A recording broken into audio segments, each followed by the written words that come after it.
One Page Weekly with Nick Slavik. Expo. Data plus feelings. The first World's Fair, Expo, was held in 1851 in London.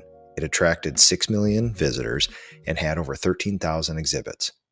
The first PCA, Painting Contractors Association event, was held 15 January 1885 in New York City at the Cosmo Hotel. Side fact, the Cosmo Hotel, now the Frederick Hotel, is one of the oldest remaining hotel buildings in New York. We gather in groups for safety, for support, for fellowship, and for the purposes of advancement. Humans always have, and humans always will. I'm going to show you something special for this week's One Page Weekly. This is the exact words I wrote in 2016, just after my first PCA Expo ever. This is exactly what I wrote. What if you actually love what you do? Craftsman versus entrepreneur. I approached the PDCA Expo, it used to be called the PDCA, now the PCA, in New Orleans with a naive attitude. This became clear to me as I presented both my educational topics and my argument in the throwdown debate. I tailored these presentations to people like me, someone who has a strong business acumen and someone who leads their crew in the field each day. The discussions I had and the people I met created in me a crisis of faith, at least in terms of where I stand in the painting industry. Should I be hiring more people? More trucks? Am I a sucker for advertising in a newspaper? Am I doing too much or too little for my business? What about technology? Understand this. Not only do I not cast aspersions on those who actively pick up the paintbrush, in fact, I admire the position and what it takes to run a business with that structure. But I met many people who reacted to my daily schedule with curiosity and pity. Judging from people's responses, I believe their opinions to be, I just haven't figured it out yet.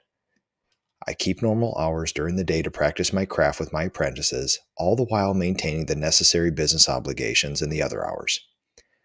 I answer the phone, conduct all estimates, as well as consulting with customers on color and design. I do my own financials, and I create my own content for social media. At the Expo, I was surprised to find that I was the minority in this regard. So what's a person like me to do in this situation?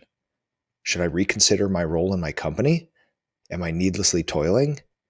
Am I lowering myself to the status of a common laborer instead of devoting my time to running a business? Any college business program would applaud the business owners that I met at the Expo. They have outsourced, siloed, delegated, and optimized. But there were common concerns with all of these businesses: the need to generate more leads and the ambition to eventually not paint or to not be doing the thing they so-called actually do something they love. Both things that I have no problem with. Is one of us right? To all these people I ask, what if you actually love what you do? What if preparing an income statement, doing payroll, and creating your own marketing excites you? What if you take pride in experimenting with finishes to further your expertise? What if you love to restore antique furniture and spray industrial epoxy? What if your company's best asset is the trustworthiness of its leader? What if both painting and entrepreneurship happen to be your passion? My time at the Expo made me take a second look at my business. I was inspired by young entrepreneurs at the helm of nationally recognized painting companies, by a painter who created his own app to assist other painting contractors, and by another young business owner who built a company like mine into a 50-person entity known for their quality and morale among employees. What I've realized is that the choice between tradition and progress does not have to be a choice at all. You can embrace both. I could argue that my life is happy. And with that realization, I shook that crisis of faith, at least as it pertains to my business, and have now stopped looking down on what I've created because it doesn't resemble other painting companies. I don't see myself as a lesser businessman because I still paint with my crew. It seems that people have taken sides, painter versus entrepreneur. I consider choosing one or the other as an excuse for not having the fortitude or patience to see both sides of your business. I argue that you can generate substantial revenue, maintain high margins, and look your customers in the face and say, I and my apprentices are the best painters in town. So I have a proposition for our industry.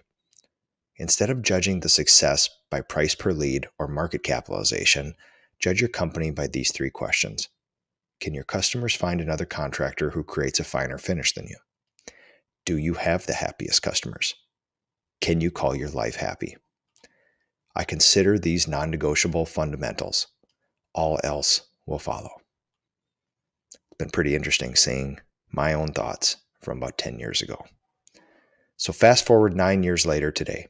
I have a company of 40 humans, a thriving apprenticeship program, over 17 national awards for craftspersonship, influence in the industry through social media, and I'm the chairman of the board of directors of the organization that inspired me almost a decade ago.